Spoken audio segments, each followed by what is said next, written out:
Hello, welcome to episode 38 of Women of the Future. It's great to have you back with us.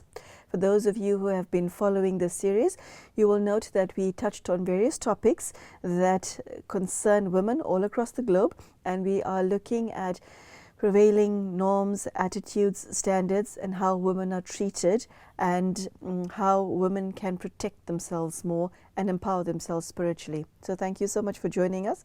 Sister Denise is with us in the studio today, and I cannot wait to see what she has to say on social attitudes towards women. Sister Denise, thanks for joining us. Thank you. Social attitudes towards women. Sister Denise, I'd like to know why, despite the fact that we have become so modernized in practically every area of our life, why is it that billions of women across the globe are treated in such an awful manner? So billions of women across the world, that's large. I think we have to look at particular women in particular places because the social attitudes shift from place to place. It is the case that in terms of the largest number of women who are experiencing the greatest amount of ill treatment, probably it's worse in what we call the third world. And part of that is because the patriarchal society there is very extreme. The religions are very overtly patriarchal. They're not very democratic. And in the Western world, or the first world, however we want to call it, in a way, the attitudes towards women among many echelons of society are very good. But no matter that, you've got attitudes towards women which creep in that are very strong in areas where people really ill-treat women. I think on the whole there's a lot of progress that's been made in terms of how many men think of women in a much more egalitarian way, but is still a minority. So, I mean, you can go into a gathering of enlightened men, in this way, enlightened men, and they will say, oh no, but I love women and I respect women and I believe in parity of women and so on, and they'll be being very truthful. But it's really quite a small minority. And so when we're looking at the big picture, yes, we haven't made that much progress. Okay, so Sister Denise, if a woman finds herself in an environment where, although she considers herself to be a modern woman who is educated and has a fairly solid level of self-respect, but she's surrounded by men who have an archaic attitude towards her, what does she stand to do in terms of furthering herself, in terms of protecting herself, in terms of not absorbing the negativity that's coming towards her by virtue of the fact that she's female? Depending on how much financial power she has, social power she has, if she has some of that, she'll move away from that.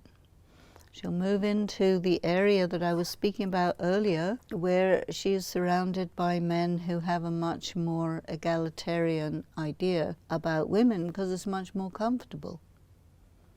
But if she can't, then she has to deal with it, But what we're seeing overall, in a general way, is that the odds are stacked against women, the social attitudes are stacked against women, there's a lot of prejudice against women, there are many attitudes in which there are beliefs about women which are completely unfounded, it's all made up, and it is supported by the traditional religions, traditional social systems, the traditional way in which government and business is run is very much male prerogative, and wherever the males are in position of power, they have a tendency to use that against women, and it's been like that for a long time, and maybe things are changing. There are a number of women who are interested in helping men to, get with the program and change their attitudes towards women, not in a violent and aggressive manner, but in a manner that's mature. How does she go about doing this? How does a woman get herself to be taken seriously in this situation? I think that she educates herself, she starts to achieve things, she starts to show her solidity, her capacity, her competence, and also she starts to get other women to do that, so that it becomes not just a single isolated woman who can do this, but more and more and more, I mean, if you look in the school system, what we're finding is more and more women are getting higher grades. More and more girls are getting higher grades than boys, and they're just moving past the boys in many, many ways because they've been given equal opportunity. And when they have equal opportunity, they go ahead. And what this does is it takes away some of the assumptions that women are not capable. There's no evidence of that. In fact, there's a lot of evidence to the contrary. Women are also excelling in the different professions. And so over the years, slowly, it is being seen that women are able to hold their own, and that in itself is changing the attitudes in some parts of the world. It is very difficult for women, isn't it, to be in such a negative and derogatory environment and not to absorb those attitudes that are imposed upon her and believe that these are my limitations because this is how I've been treated from day one. But you see, there are pockets in the world where it isn't like that, and where you have pretty large quantities of women who really do hold their own and for whom it is the norm to be treated equal. And I've been in environments like that where even if somebody does adopt a negative attitude towards women in terms of prejudice, people look at him like, something wrong with you. So they don't take it in. And I think what we need to do is enlarge those pockets.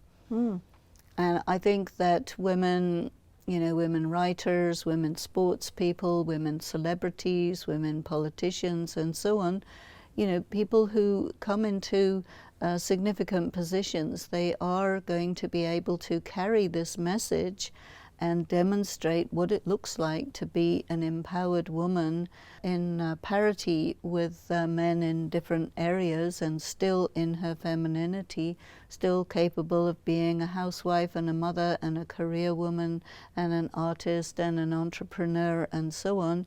And what's new, this is normal. So we're creating a sort of new normal. Yes, Sister Denise, it's actually quite wonderful to be a catalyst in this process. So in terms of an empowered woman, what is the definition of the woman of the future, empowered woman? What does that mean? Feminism doesn't sit well with me at all. I've always had a problem with it. But what is the way a woman carries herself forward and maintains her power? What is that definition like? Perhaps maybe a description that so she's in her power, she has her spiritual component in good order, she meditates, she's brilliant intellectually, she has a fine-tuned mind, she has good taste, she cares, she shares, she's on some level a healer, she's everything that a woman can be, and she's in the pride of that, without arrogance, without being antagonistic to men, but You see, I see women and men coming closer to each other and moving away from this adversarial relationship, where they're, you know, closer intellectually, closer in terms of mind, and women will be much more compatible, much more easy. It'll be maybe a more fraternal relationship, brother, sister, friends, colleagues, without any of that antagonistic section. Sister Denise, competition between the genders is not actually a healthy setup, is it? Well, I think you can compete on a level plane, like in a game. There's nothing wrong with that. But it's when you try to take down the other, that's, I think, not competition, but aggression. Yeah, I would say so. Sister Denise, in terms of the way a woman functions, is it necessary to prove yourself, to prove your worth if you're female? Is that acting from self-respect, or is that, I don't know, self-belittlement? I think we need to move away from that to something more like, you know, what I am is self-evident. That's big and nice. That's a bumper sticker. Here we are. Yeah. This is me. What I am is self-evident. That is some statement. But, Sister Denise, the only woman who can make such a statement is someone who has already done the work and has arrived, not just anyone. Well, I think that those who have arrived make it possible for others to arrive, you see. That's lovely. And you just a teacher for the next generation, you're a mentor for other women coming up, younger women, and you know, you help them to move forward, because you see, this is the difference between a patriarchal woman who keeps the status quo stacked against women in exchange for some favors for herself at the expense of all the other women. Whereas what I see as the woman of the future is the woman who carries the rest of the women with her. What does it mean to be a precedent setter as far as changing social attitudes towards women is concerned? How does she go about doing this? Well, I don't think you try to be a precedent setter. I think that you have an idea or an ideal in your mind and you go for it and you get it, and then somebody else says, oh, that person set a precedent. Okay, so it's about looking forward and people will follow naturally. Yes. Yeah. I mean, leadership, you know, women leaders are very important, very capable. In Brahma kumaris, it's all about building women leaders and able to work together, because the interesting thing about this feminine leadership that I've seen is it's consultative leadership. It works very easily and very well with women or men, because everybody's considered equivalent. And you work very well with other people on the same rank. It's not about necessarily being the only single one at the top of the pyramid, although if you have to be, you can be, but you don't have to be. It's either way is easy. Sister Denise, history is filled with women pioneers, isn't it? Female pioneers. Some of them are quite breathtaking in their achievements. I'm thinking of women like Madame Curie and etc. And she's just one example, and there are a myriad of them.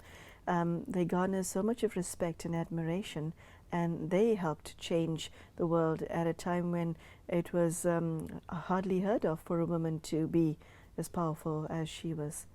You know, in some cases, including Marie Curie, they had husbands, fathers, menfolk who really helped them and supported them along the way, because they were not just totally by themselves in an adversarial situation. So that actually is very important to bear in mind, that there are men who will help women forward, even though it's still a patriarchal system. But there are men who will see the value of women in general and particular women in particular, and they will open up doors, and that is really good. Okay. Now, Sister Denise, in terms of one's internal functioning, how does a woman who wants to step into the future and be part of what you call this new civilization, how does she change her attitudes to become part of this? What must change? What must become new? What must be left behind?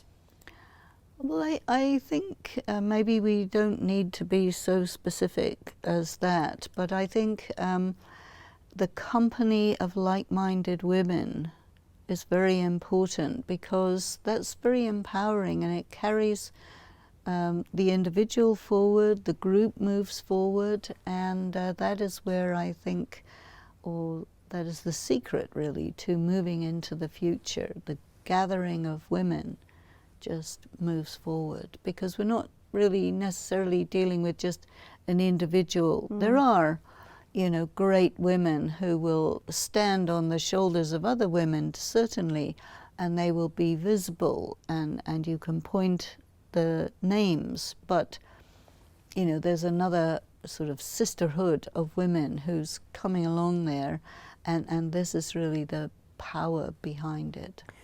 Does independent thinking feature into this at all? No, definitely. How so? Well, because you have to be innovative, you have to be creative, you have to be in your own independence as an individual.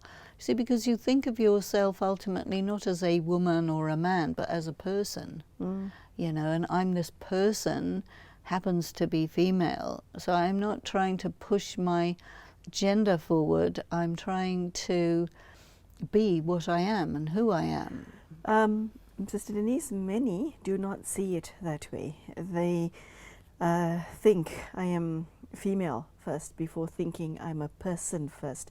What is the difference between what you just said, and how does it empower you as opposed to thinking of yourself as a female first or a male first? And this is an attitude that we are raised with, where you're that high and someone points you to a mirror and says, look, you're a little girl.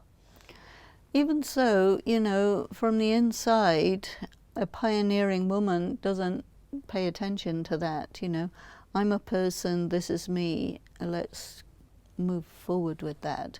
And when you find like-minded people, and there may be men also, you see, because I think women of the future includes men of the future, because the future men and women, the future society is going to be very different from the past one, because I think that the way the current patriarchal society is going is it's going to sort of crash and is no longer functional. And the expression is crash and burn.